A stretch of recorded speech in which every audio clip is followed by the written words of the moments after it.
Well, friends, here we go again. Donald Trump's lies endanger the American people. But there is one thing we can do about it. Vote. Let's talk about that, because justice matters.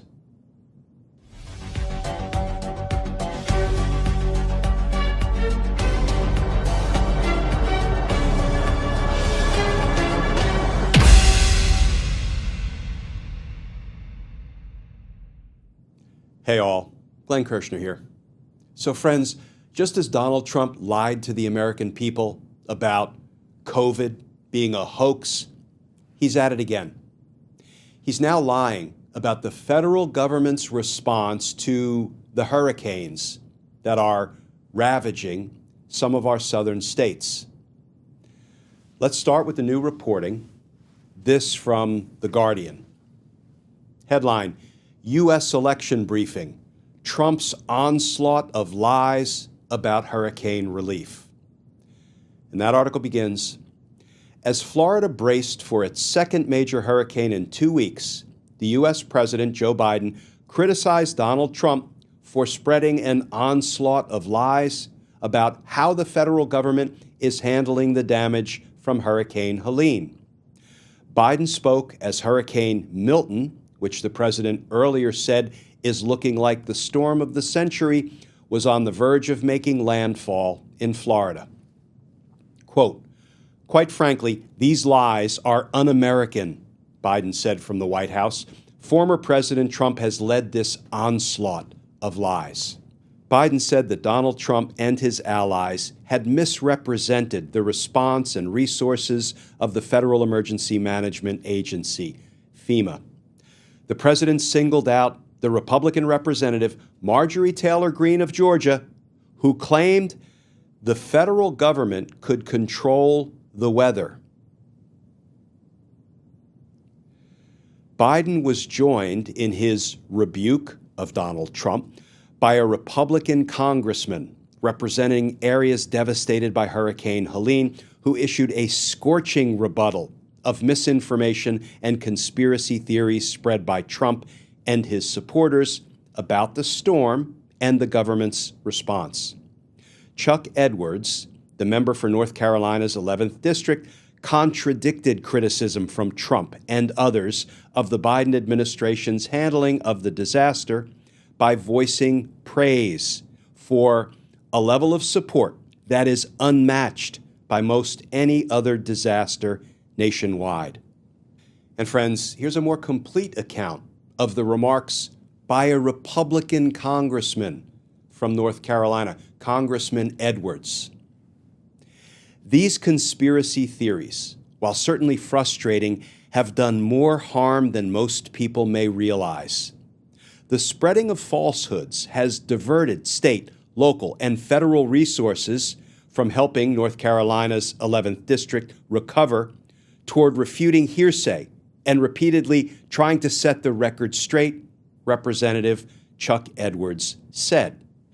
And friends, this has echoes of when Donald Trump lied to the American people about the dangers of COVID, just how deadly it was, how easily it was transmitted. What did Donald Trump do with that? Said nothing to worry about.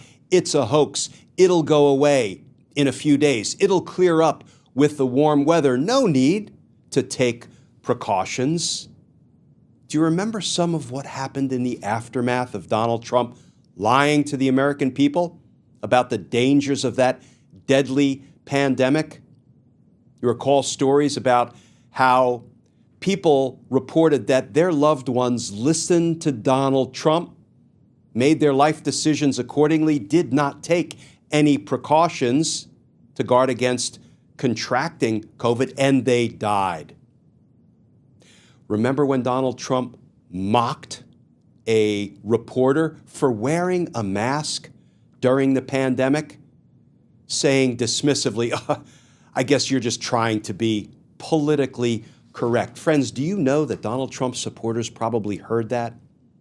And the lesson they took away from Donald Trump mocking a reporter for taking precautions against COVID, for wearing a mask. The lessons they took away was, I don't want to be mocked by the president. I don't want to be worthy of the president's derision because, I'm being politically correct by wearing a mask and taking any precautionary measures. Remember when Donald Trump endangered the lives of the American people? Remember when he told Bob Woodward, I'm playing it down, Bob.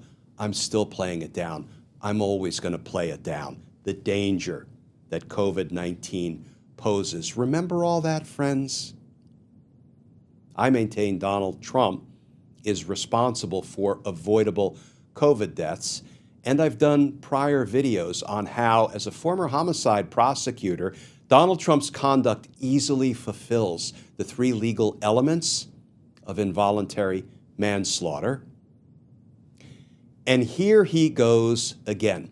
Listen to this reporting this morning from MSNBC regarding somebody whose father-in-law is now in Asheville, North Carolina, without electricity, without food. And listen to the decisions this person is making based on what Donald Trump is saying. My father-in-law lives just outside of Asheville, North Carolina, and he was badly damaged by Hurricane Helene. And he has refused all FEMA help because he's a hardcore Trumper. He literally believes that if he accepts anything from FEMA, they're going to take his house. It's hard. It's hard to even imagine it. I mean, he lost almost everything, and he's refusing all help from the federal government and complaining to us that he doesn't have food, that he doesn't have the stuff he needs, and yet he won't accept the help. What the hell are we supposed to do? We're not in a position to be able to fly across the country and help him. There's people begging us to get him to accept help, and he won't do it. And I guarantee you, I'm not the only one. I guarantee you I'm not the only one.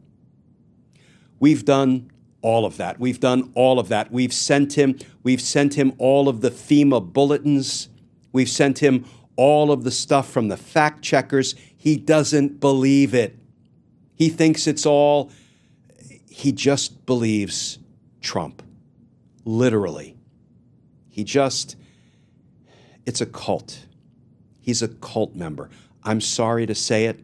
He's a cult member, and he's my father-in-law, and it sucks.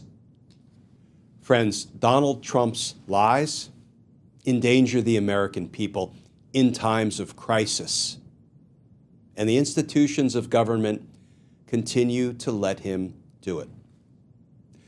But there is something we, the people, can do. We can vote in numbers too big to rig and too real to steal. And friends, please vote early. I've already voted. If your jurisdiction allows early voting, please vote early. That will be one sure way to avoid the so-called poll watchers that Donald Trump is encouraging to go to the polls on November 5th and, watch the people who are casting their ballots. And friends, once we vote and Donald Trump loses the election and he's in our rear view mirror spending the rest of his days in courtrooms and jail cells, we are then going to have to take a long, hard look at our institutions of government and answer the question, how did we let it come to this? Why are the institutions of government so reluctant to hold accountable the ruling class criminals when, they certainly hold accountable the folks who have no power, no influence, no wealth, no connections? Why is it that the institutions of government refuse to apply the rule of law to the ruling class criminals the way they would apply it to you, me, and pretty much everybody else who didn't have the kind of influence and power and position and connections that the Donald Trumps of the world have. We've got to fix what we know is broken. Because justice matters. Friends, as always, please stay safe. Please stay tuned. And I look forward to talking with you all again tomorrow.